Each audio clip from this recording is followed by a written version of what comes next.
ठीक है, तो अब इस वीडियो में अपन केस करेंगे कुछ लेबर के केसेस। तो इसमें सबसे पहले अगर अपन देखें लेबर के 3 स्टेज रहते हैं, ठीक है? उनके बारे में बता देता हूँ। तो है ना, एंड ऑफ स्टेज का एंड कब होता है उसके बारे में लिखा हुआ है। जो फर्स्ट स्टेज है ना, वो ख़त्म होगा जब सर्वाइकल डायलेशन, या तो फुल सर्वाइकल डायलेशन लिखा हुआ होगा या फिर 10 सेंटीमीटर तक डायलेट हो गया, तो है ना स्टेज 1 ख़त्म हो गया। स्टेज 2 कब ख़त्म होगा? जब फीटस की डिलीवरी हो गई। स्टेज 3 कब ख़त्म होगा? जब प्लेसेंटा की डिलीवरी हो गई, ठीक है? ये 10 सेंटीमीटर ज़रूरी है। और इन क्वेश्चंस में है ना, सर्वाइकल के सर्विक्स की जगह पर है ना कभी कभी फैलोपियन और कभी कभी फैलोपियन फेरिंग्स लिखा हुआ है, ठीक है? सर्वाइकल सर्विक्स की जगह पे फैलोपियन फेरिंग्स भी लिखा होगा। फैलोपियन फेरिंग्स अगर मान लो 3 सेंटीमीटर है तो वो फर्स्ट स्टेज हो जाएगा, ठीक है? टर्म प्रेगनेंसी अपन किसे बोलते हैं? 37 से 42 वीक के बीच में होता है, उसे टर्म बोलते हैं। केस नंबर 5 में अगर देखें तो इसके अंदर है ना डायग्नोसिस क्या होगा? Term primary gravida. ये टर्म क्यों हुआ? क्योंकि इस केस में है ना अपन को वीक नहीं दिया हुआ, लास्ट मेंस्ट्रुएशन पीरियड भी नहीं दिया हुआ, 36 सेंटीमीटर दिया हुआ फंडासाइट। तो लगभग इस लास्ट टाइम पे फंडासाइट और वीक लगभग सेम चलते हैं। और ये जो फंडासाइट है ना, ये 36 है, तो वीक इससे थोड़ा ज़्यादा ही होगा, मतलब 36 से ज़्यादा ही होगा, 37 38 ऐसा कुछ होगा। तो उस हिसाब से अपन टर्म मान के चल रहे हैं। फंडस से थोड़ा ज़्यादा वीक होगा ये 36 के टाइम पे, ठीक है? उसके अलावा स्टेज अपन ने स्टेज 1 लिखा है। क्यों लिखा है? क्योंकि इस वाले में देखिए ना स्टेज 1, क्योंकि 2 to 3 सेंटीमीटर डायलेशन लिखा हुआ था, ठीक है? सर्विक्स का 2-3 सेंटीमीटर मतलब 10 से कम हो रहा है, तो स्टेज 1 हो गया, ठीक है? लेस देन 10 है तो स्टेज 1 हो गया। उसके बाद में अब केस नंबर 11 देखिए, इसमें इतना ही है। इसमें अपन को सिर्फ लेबर के बारे में, ये लेबर के बारे में 3 पॉइंट है ना, 3 स्टेज ये बताना है, डायग्नोसिस ही है। और इसके उसके क्या बोलते हैं, मैनेजमेंट में तो क्या कर सकते हैं, फॉलोअप लिख सकते हैं कि भाई पेशेंट को टाइम टाइम पे बुलाते रहेंगे अपन, ऐसा। बाकी कुछ ज़रूरी नहीं है इस केस में। केस नंबर 11, इस केस में डायग्नोसिस होगा अपना 11th केस में, term pregnancy first stage of labour. Term pregnancy क्यों है? इधर लिखा हुआ है केस के अंदर टर्म प्रेगनेंसी, ठीक है? फर्स्ट स्टेज की हुआ है क्योंकि less than 10 centimetre cervical opening है। इस केस में इधर यूट्राइन फेरिंग्स लिखा हुआ है, तो या तो है ना सर्वाइकल ओपनिंग लिखा होगा, या फैलोपियन फेरिंग्स, या फिर यूट्राइन फेरिंग्स, ये सब कुछ सर्विक्स ही है, ठीक है? तो लेस देन 10 है तो ये फर्स्ट स्टेज हो गया। उसके अलावा मल्टी फीटल प्रेगनेंसी, मतलब 2 फीटस की प्रेगनेंसी, ये अपन को कैसे पता चल रही है? कि इस केस में दिया हुआ है, ठीक है? तो इस केस में क्या लिखा हुआ है कि है ना जो फीटस की पोजीशन है वो लॉन्गिट्यूडनल है, मतलब फीटस जो है ऐसे लॉन्गिट्यूडनल है यूट्रस के अंदर, ठीक है? ऐसे ट्रांसवर्स नहीं है। उसके अलावा फीटस की जो यूट्रस की साइज़ है बहुत ज़्यादा है, 42 है। और है ना ये जो अपन को जो दिख रहा है ना, 2 राउंड फिगर दिख रहे हैं, उनमें से एक सॉफ्ट है, एक डेंस है, ठीक है? यूट्रस के फंडस के इधर। तो फंडस बोले तो ये यूट्रस है, ठीक है? तो इस पार्ट को फंडस बोलते हैं। इस जगह पे एक डेंस है, एक सॉफ्ट है। तो ये डेंस वाला है, ये है ना एक बच्चे का हेड है। सॉफ्ट वाला ये एक बच्चे का बट है, ठीक है? हेड होगा तो बच्चा ये ऐसे, बट होगा तो ये बच्चे का सर इधर होगा और इधर ऐसे पैर पैर होंगे, ठीक है? तो ये है ना एक बच्चा है सिफेलिक पोजीशन में, ये वाला सिफेलिक में, और ये वाला ब्रीच में। ब्रीच मतलब उसके पैर बाहर की तरफ है, सिफेलिक मतलब सर बाहर की तरफ है, ठीक है? तो 2 पोजीशन आपको दी हुई है।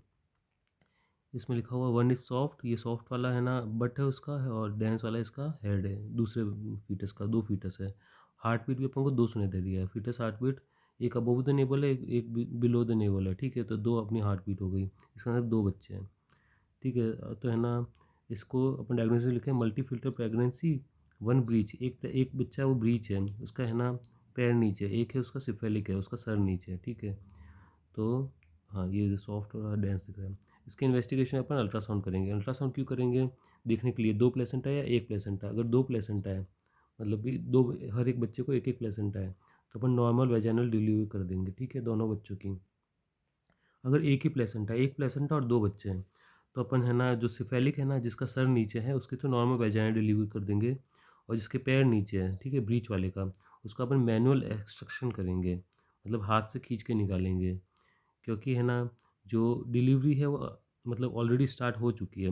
अगर डिलीवरी स्टार्ट नहीं होती तो अपन सी सेक्शन की तरफ जा सकते थे, लेकिन डिलीवरी स्टार्ट हो चुकी है, कॉन्ट्रैक्शन हो रहा है, बच्चा नीचे आ रहा है, तो अब अपने खींच के निकाल लेंगे, ठीक है? तो ये इसका हो गया ट्रीटमेंट। अब है ना रिस्क फैक्टर होगा, मल्टीफिटल प्रेगनेंसी के रिस्क फैक्टर क्या होगा? अगर आपने आईवीएफ किया है या ट्रीटमेंट ऑफ पीसीओएस किया है, ठीक है? तो उसके अंदर क्या होता है, अपन ज़्यादा अपन फॉलिकल्स बना देते हैं, और उन सबका अगर फर्टिलाइजेशन हो जाए तो ओएचएसएस सिंड्रोम होता है, ठीक है, तो ये पीसीओएस के अंदर ही दिखता है, तो ये दो इसके रिस्क फैक्टर हो गए। अपन अब देखिए केस नंबर 24 का ए पार्ट। तो इसका ए पार्ट जो है ना वो यहाँ से लेके यहाँ तक, ये ए पार्ट है 24 का, और ये सेकंड पार्ट इधर चालू हो रहा है। ठीक है, दो अलग क्वेश्चन है, अभी अपन ये ऊपर वाला क्वेश्चन कर रहे हैं।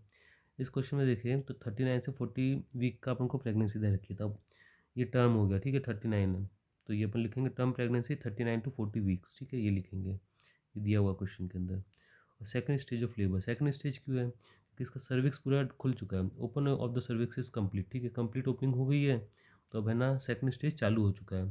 ठीक है, तो इसको अपन करेंगे second stage of brow presentation. Brow presentation क्यों किया, क्योंकि जब अपन है ना उसके ओपनिंग से देख रहे हैं, सर्वाइकल ओपनिंग से ऊपर देख रहे हैं, तो क्या दिख रहा है अपन को नोज़ दिख रही है, और सुप्रासिलरी आर्च दिख रहा है, फोरहेड दिख रहा है, और फ्रंटल सूचर दिख रहा है। मतलब ये बच्चे का ब्रो प्रेजेंटेशन, मतलब ये सर जो होता है ना फोरहेड वाला प्रेजेंटेशन, वो दिख रहा है अपन को, तो इसको ब्रो प्रेजेंटेशन कहते हैं। तो इस ब्रो प्रेजेंटेशन का ट्रीटमेंट सिर्फ सी सेक्शन होता है, क्योंकि है ना इसका बच्चे का जो डायमीटर होता है ना वो ज़्यादा होता है इसके अंदर। ठीक है, उस पेल्विक के नेरेस्ट पार्ट से, तो इसको सिर्फ सी सेक्शन कर सकते हैं अपन। तो ये हो गया इसका क्वेश्चन नंबर 35।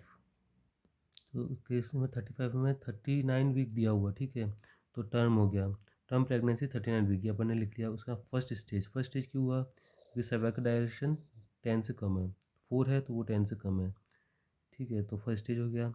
ऊपर से हाइपोटोनिक यूट्राइन डिस्फंक्शन, मतलब कि यूट्रस का जो कॉन्ट्रैक्शन वो कम हो रहा है, ये भी लिखा हुआ क्वेश्चन में, कॉन्ट्रैक्शन आर वीक। ठीक है, इसका मतलब यूट्रस का कॉन्ट्रैक्शन कम हो गया, हाइपोटोनिक यूट्राइन डिस्फंक्शन। उसके अलावा क्रॉनिक पीआईडी, ये क्यों करेंगे, क्योंकि एडेनोक्साइटिस दिया हुआ अपन को, क्रॉनिक एडेनोक्साइटिस। ठीक है, केस में दिया हुआ है। टॉक्सिकोसिस है, वॉमिटिंग को लिए लिखा हुआ है। ठीक है, उसके अलावा इसका अगर इन्वेस्टिगेशन अगर देखेंगे अपन को, तो अपने पास में यहाँ पर टाइम नहीं है, क्योंकि यूट्रस है ना हाइपोटोनिक है और बच्चा टर्म पे है, 39 वीक है, तो इसको अपन डिलीवरी करा सकते हैं। और इसको है ना जो क्या बोलते हैं यूट्राइन डिस्फंक्शन हो रहा है, इसको हाइपोटोनिया हो रहा है, तो इसको है ना उसकी वजह से आगे जाके इसको पीपीएच भी हो सकता है, मतलब हेमरेज की भी कंडीशन हो सकती है। तो इस केस में भी अपन है ना ऑक्सीटोसिन देंगे सबसे पहले। ऑक्सीटोसिन क्या करता है कि कॉन्ट्रैक्शन बढ़ा देता है। ठीक है, तो यूट्रस कॉन्ट्रैक्ट करेगा तेज़ी से, और उससे अगर काम नहीं चला तो अपन करेंगे आगे जाके सी सेक्शन। ठीक है, तो केस नंबर 48 में क्या अपन लिखेंगे कि इसका है ना दिया हुआ कि 28 से 49 वीक का इसका है ना प्रेगनेंसी का टाइम है अभी। ठीक है, और इसको है ना इस टाइम पे इसको क्रैम्पिंग हो रहा है, मतलब है ना यूट्रस का कॉन्ट्रैक्शन हो रहा है, और जो अम्नियोटिक फ्लूइड है ना वो लीक कर चुका है, वाटर ब्रोक हो चुका है। इसका मतलब इसका लेबर चालू हो गया, वो भी 28 से 29 वीक पे, मतलब बहुत पहले। 31 के बाद में होना चाहिए, जो कि बहुत पहले हो चुका है, 28-29 पे हो रहा है, तो इसे अपन बोलेंगे प्रीटर्म लेबर बोलेंगे। ठीक है, तो अपन लिखेंगे pregnancy 28 to 29 week, preterm labour, क्योंकि बहुत जल्दी चालू हो गई है। ठीक है, इस वजह से ये 29 वीक है ना, इस वजह से इसको प्रीटर्म लेबर बोल रहे हैं। और फर्स्ट स्टेज ऑफ लेबर, क्योंकि इधर है ना सर्वाइकल ओपनिंग 10 से कम है। और रिकरेंट प्रेगनेंसी लॉस क्यों, कि जब ये वाली जो प्रेगनेंसी है ना अभी जो हो रही है वो इसकी थर्ड प्रेगनेंसी है। इसका फर्स्ट और सेकंड जो प्रेगनेंसी थे ना वो उनका मिसकैरेज हो गया। ठीक है, बच्चे मर गए थे, तो इस वजह से इसका अपन रिस्क फैक्टर में लिखेंगे। Risk factor of recurrent pregnancy loss क्या होता है, कोई इन्फेक्शन। ठीक है, या फिर कोई क्रॉनिक पीआईडी, ये भी एक इन्फेक्शन ही है। क्रोमोसोमल एब्नॉर्मेलिटी अगर हुई, एप्ला सिंड्रोम या थ्रोम्बोफिलिया, ये दो सिंड्रोम होते हैं, मैम पूछती रहती है, तो ये दो हो गए। उसका थायराइड डिजीज़, एबनॉर्मल यूटरस, ये सब चीज़ हो गई, रिस्क फैक्टर हो गए। Risk factor of preterm labour, अब बच्चा जल्दी लेबर हो जाएगा, उसका रिस्क फैक्टर। कोई इन्फेक्शन हो गया, बहुत ज़्यादा बच्चे, 2-3 बच्चे एक साथ हैं, ये कोई बच्चा है वो बहुत बड़ा है, या फिर डायबिटीज़ हो गया, या फिर इन्फेक्शन हो गया कोई। ठीक है, जैसे कोरियो अम्नियोनाइटिस। इसके इन्वेस्टिगेशन में अपन क्या करेंगे, प्रीटर्म लेबर है, इसमें फीटल मॉनिटरिंग कर सकते हैं, और सीबीसी एलएफटी कोलिग्राम, ये तो अपन हर जगह डाल देते हैं।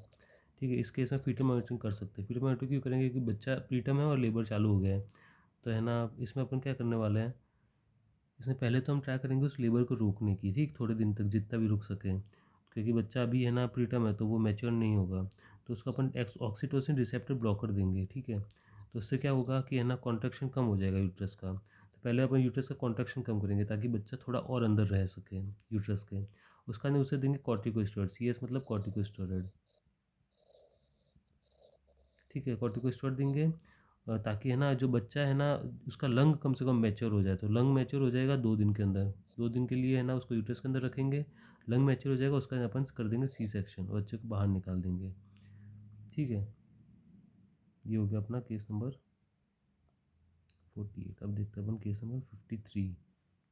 ठीक है, ये जो केस है इसके अंदर भी देखो, ये 39 से 40 वीक ये दे रखा है क्वेश्चन में। अपन लिखेंगे pregnancy 38 to 39 to 40, 39 to 40 week. ठीक है, ये अपने लिख लिया। उसके बाद में सेकंड स्टेज ऑफ लेबर। क्यों सेकंड स्टेज ऑफ लेबर? क्योंकि यहाँ लिखा हो जो फैलोपियन फेरिंग्स है, मतलब सर्विक्स इज कॉम्बलोस कंप्लीट। ठीक है, सर्विक्स पूरा खुल चुका है, इसका सेकंड स्टेज चालू हो चुका है। तो सेकंड स्टेज लिखेंगे ट्रांसवर्स पोजीशन ऑफ फीटस। ये क्यों लिखा है? In the lateral part of the, ये वाला पड़े अगर अपन, in the lateral part of the uterus. अब जो यूट्रस है उसके लेटरल पार्ट में this on the left side में हेड है और राइट साइड में बटॉक है। ठीक है, लेफ्ट साइड में हेड है, राइट साइड में बटॉक है। तो ऐसा है बच्चा ट्रांसवर्स लाई में। ठीक है, जैसे अपन बोलेंगे ट्रांसवर्स लाई। अगर सीधा होता है तो लॉन्गिट्यूडनल रहता है। ठीक है, लेटा हुआ तो ट्रांसवर्स लाई हो गया। उसके अलावा अम्बिलिकल कॉर्ड प्रोलैप्स। प्रोलैप्स कैसे पता चला? इधर लिखा हुआ है hanging from the form of a large loop. तो ये जो लूप हैंग कर रही है बाहर ओपनिंग से, तो ये लूप है, ये अम्बिलिकल कॉर्ड है बच्चे की। ठीक है, जो कि प्लेसेंटा से अटैच होती है। वो अम्बिलिकल कॉर्ड बाहर की तरफ है ना हैंग कर रही है। और ये अम्बिलिकल कॉर्ड हैंग कर रही है ना, एक एमरजेंसी सिचुएशन है, और इसलिए इसलिए अपन को सी सेक्शन करना है। दूसरी बात, जो ट्रांसफर पोजीशन होता है उसके अंदर भी अपन को सी सेक्शन करना होता है। तो इसके मैनेजमेंट में अपन को सी सेक्शन करना ही पड़ेगा। तो इसके है ना इमरजेंसी कंडीशन है, क्योंकि है ना ये अम्बिलिकल कॉर्ड का प्रोलैप्स हो रहा है। और दूसरी बात सी सेक्शन करना है, क्योंकि ये पहली बात तो प्रोलैप्स है, दूसरी बात ट्रांसफर पोजीशन है। हर ट्रांसफर पोजीशन में अपन को सी सेक्शन करना पड़ता है। अगला है केस नंबर 57। केस नंबर 57 भी सिमिलर है। 38-39 वीक दिया हुआ है। ठीक है, तो अपन लिखे pregnancy 38 to 39 week, first stage of labour. क्योंकि सर्विक्स की ओपनिंग कितनी दी हुई है? 6 सेंटीमीटर दी हुई है। अगर अपन यहाँ देखें, यहाँ देखिए uterine pharynx is 3 transverse finger, या फिर 6 सेंटीमीटर, ये 6 सेंटीमीटर दिया हुआ है। लेस देन 10 है तो फर्स्ट स्टेज हो गया। उसका ट्रांसवर्स लाइन, ये अपन कैसे पता चला कि राइट साइड में उसका डेंस कुछ पार्ट है जो कि हेड है उसका, लेफ्ट साइड में सॉफ्ट है जो कि उसके बट है। ठीक है, तो ये हो गया अपना ट्रांसवर्स पोजीशन। और ट्रांसवर्स लाइन में अपन हमेशा क्या करते हैं? सी सेक्शन करते हैं। तो सी सेक्शन कर देंगे इसके ट्रीटमेंट में। अगला है केस नंबर 46। तो इस केस नंबर 46 में देखिए तो इसमें दिया हुआ है कि last menstruation period was 9 month. ठीक है, 9 मंथ दिया हुआ। 9 मंथ मतलब 9 इंटू 4.25 करेंगे तो 9 मंथ का हो जाएगा 38.25 अप्रॉक्स। तो इसे अपन 38 टू 39 गिनेंगे। तो 37 वीक से ज़्यादा है तो टर्म प्रेगनेंसी हो गया। ठीक है, टर्म प्रेगनेंसी हुआ। उसके बाद में ये सेकंड स्टेज ऑफ लेबर क्यों है? क्योंकि अगर यहाँ पर सर्वाइकल ओपनिंग के अपन देखें कितना दिया हुआ है, इस केस में है ना जो फीटस की डिलीवरी चालू हो चुकी है, तो सर्वाइकल ओपनिंग कंप्लीट से फीटल की डिलीवरी होने तक सेकंड स्टेज होता है। तो इसमें फीटल की डिलीवरी चल रही है, तो अभी सेकंड स्टेज चल रहा है। ठीक है, इसको अपन सेकंड स्टेज करेंगे क्योंकि अभी फीटस की डिलीवरी चल रही है। क्योंकि वेजाइना अगर मैं अपन देखें, इन द वेजाइना अगर अपन को आर्म दिख रहा है, मतलब बच्चे का आर्म है। ठीक है, ये यूट्रस है तो बच्चा ऐसे है, इसका एक आर्म वेजाइना से ही बाहर आ रहा है। ठीक है, ये वाला आर्म बाहर आ रहा है। और इसका जो शोल्डर है, shoulder the girdle of the superior extremity, shoulder girdle है वो है ना पेल्विस में अटक गया है। ठीक है, वो पेल्विस तक आ चुका है। तो इसमें अपन का सेकंड स्टेज बोलेंगे क्योंकि है ना फीटस की डिलीवरी चल रही है अब। और उसका अलावा ट्रांसवर्स लाई, क्योंकि बच्चा ऐसा टेढ़ा है। ठीक है, इसका शोल्डर इधर आ रहा है तो इसे ट्रांसवर्स लाई बोलेंगे। ट्रांसवर्स लाई हो गया। शोल्डर प्रेजेंटेशन, क्योंकि शोल्डर बाहर निकल रहा है इसलिए शोल्डर प्रेजेंटेशन बोलेंगे। और उसका एंटीनेटल फीटल डेथ। अब फीटल डेथ हमें कैसे पता चला कि अगर इसका है ना, ये देखिए fetal heartbeat is not listen. ठीक है, तो उसकी हार्ट बीट नहीं सुनाई दे रही, बच्चा मतलब उसकी डेथ हो गई। एंटीनेटल फीटल डेथ, इसका मतलब पैदा होने से पहले फीटल की डेथ हो गई फीटस की। सस्पेक्टेड कोरियोअमनिनाइटिस, अपन अब क्यों सस्पेक्ट कर रहे हैं? क्योंकि ये है ना एक इन्फेक्शन है, आइटिस है, इन्फेक्शन है। तो इन्फेक्शन के अपन कुछ साइन देखेंगे यहाँ पर कि अगर कुछ ऐसा दिख रहा है तो अपन इधर देखेंगे। तो इसका है ना purulent discharge in the genital tract. ठीक है, तो ये है ना इन्फेक्शन वाला डिस्चार्ज आ रहा है इसके अंदर से, पुरुलेंट डिस्चार्ज हो गया। और इसका रीज़न क्या है? ये क्यों इन्फेक्शन हुआ, कोरियोमनाइटिस क्यों हुआ? इसका इन्फेक्शन, इसका रीज़न ये है कि जो है ना बच्चा था वो एन एड्रेस रहा है। एन एड्रेस रहता है ना वो अपना क्या ना बोलते हैं अम्नियोटिक सैक, तो उससे इन्फेक्शन बढ़ जाता है, होने के चांस बढ़ जाता है। तो इसमें एन एड्रेस किस जगह पर लिखा होगा अपन देखें तो इस केस में देखो ये थोड़ा थोड़ा सोचना है। The contraction started 24 hours ago. तो कॉन्ट्रैक्शन स्टार्ट हुए 24 आवर्स अगो, ठीक है। उसके बाद में she decided to give birth at home, ठीक है, after 4 hours after the start of the labour, ठीक है। लेबर स्टार्ट हुआ मतलब कॉन्ट्रैक्शन स्टार्ट हुए, उसके 4 घंटे बाद में इसका अम्नियोटिक फ्लूइड स्पिल हो गया। उसके 4 घंटे बाद, इसके 4 घंटे बाद मतलब 20 आवर्स अगो, ठीक है, इसका फ्लूइड लॉस हुआ। मतलब फ्लूइड लॉस का टाइम क्या हुआ, 20 आवर्स हुआ। ये 20 आवर्स 12 से ज़्यादा है, तो ये अपन बोलेंगे प्रोलॉन्ग एनहाइड्रस पीरियड। तो इसकी वजह से रिस्क फैक्टर होता है सस्पेक्टेड कोरियोअम्नियोनाइटिस का, ठीक है। और इसको प्रिवेंट करने के लिए अपन क्या करेंगे, जब एनहाइड्रस पीरियड आ गया था ना, तो 12 है ना, 12 घंटे से अगर ज़्यादा हो गया था वो, जब 12 घंटे से ज़्यादा एनहाइड्रस पीरियड होगा तो हम उस पेशेंट को एंटीबायोटिक्स दे देंगे, तो ये प्रिवेंशन होगा कोरियोअम्नियोनाइटिस का। वैसे अपन इन्वेस्टिगेशन क्या करेंगे, CBC LFT कोगुलोग्राम ये तो अपन हर जगह कर ही देते हैं। अब जो डिस्चार्ज हो रहा है इन्फेक्शन वाला डिस्चार्ज, उसका कल्चर और सेंसिटिविटी कर देंगे ताकि अपन को बैक्टीरिया पता चलेगा और उसके अंदर क्या एंटीबायोटिक देना है ये भी पता चल जाएगा। इसके ट्रीटमेंट में क्या होगा, ट्रीटमेंट में रिमूव फीटस बाय एम्ब्रियोटॉमी। तो जो फीटस है पहली बार तो मर चुका है फीटस, है ना, डेड फीटस है, तो है ना उसको एम्ब्रियोटॉमी मतलब उसको काट के निकालेंगे अपन। और कोरियोअम्नियोनाइटिस की वजह से वो को ट्रीट करने के लिए अपन एंटीबायोटिक देंगे क्योंकि वो इन्फ्लामेशन है। तो एंटीबायोटिक क्या देंगे, मेट्रोनिडाजोल सेफ्ट्रायोक्सिन देंगे, दोनों ऐड साथ में, या फिर हम देंगे क्लिंडामाइसिन और जेंटामाइसिन ऐड करके। इन दोनों में से कुछ भी कर सकते हैं। उसके अलावा हम IV फ्लूइड से एंटीबायोटिक देंगे क्योंकि इसको फीवर भी आ रहा है, ठीक है। 39 डिग्री सेल्सियस इसका टेम्परेचर है, इसलिए इसको ये भी देंगे। और है ना इस केस में है ना शॉक इंडेक्स निकालेंगे तो आपको शॉक मिलेगा, ठीक है, शॉक मिलेगा। लेकिन मैम ने बोला है कि जो पल्स, इसका जो पल्स इंक्रीज़ हुआ ना, शॉक इंडेक्स वो इसका मिल रहा है ज़्यादा, इसलिए मिल रहा है कि इसका पल्स इंक्रीज़ हुआ। पल्स इंक्रीज़ क्यों हुआ इसका, वो इसका हुआ है फीवर की वजह से, ठीक है, इसका कॉज फीवर है। तो इसका शॉक इंडेक्स निकालने पे शॉक मिलेगा अपन को, लेकिन इसमें शॉक नहीं है क्योंकि शॉक के बाकी जो क्राइटेरिया होते हैं, जो कि क्यू सोफा क्राइटेरिया होता है, ठीक है, ये मैं बाद में अगले केस में पढ़ाऊँगा, कभी आने वाला है इसका सेप्टिक शॉक का केस, उसमें पढ़ाऊँगा। तो क्यू सोफा के जो क्राइटेरिया ना वो यहाँ पे फुलफ़िल नहीं हो रहे हैं, और यहाँ पे हार्ट बीट ज़्यादा होने का कारण फीवर है, शॉक नहीं है। इसका रिस्क फैक्टर क्या होता है, PID हो गया, या तो इन्फेक्शन हो गया, या फिर प्रीमेच्योर रप्चर ऑफ मेम्ब्रेन हो गया, कोई फाइब्रोइड हो गया, डायबिटीज़ मेलाइटिस हो गया, या फिर UTI हो गया इन्फेक्शन, या प्रोलॉन्ग लीवर हो गया। तो ये सब रहते हैं इन्फेक्शन के रिस्क फैक्टर, ठीक है। और ट्रांसवर्स लाइक का क्या रिस्क फैक्टर होता है, फाइब्रोइड ट्रांसवर्स लाइक का रिस्क फैक्टर होता है, ठीक है, याद रखने की बात है। अपना ये वाला केस खत्म हो गया, अपन करेंगे अगला एक्टोपिक केस।